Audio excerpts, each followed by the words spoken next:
This short guide explains how to buy shares of Corcept Therapeutics Incorporated, ticker CORT, listed on NASDAQ. Corcept is a pharmaceutical company focused on hormone-related therapies and clinical research. This video is for educational purposes only and does not provide financial advice. To trade, you need a regulated broker. We use eToro as an example to show the steps. After you register on the platform, you will be asked to verify your account, typically by uploading an identity document, and you will need to add funds before placing a trade.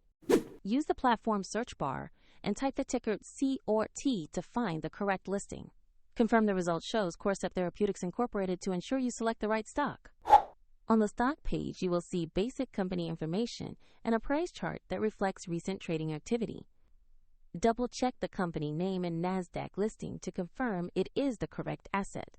To invest, click the Buy or Trade button, choose the amount you want to invest, and review the order details before confirming.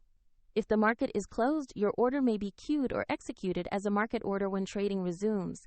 And if you lack sufficient funds, the platform will prompt you to add money before it finalizes the transaction. Once executed, your position will appear in your portfolio, and you can monitor it there. For convenience, the example link to eToro is in the video description if you wish to review the platform used in this demonstration.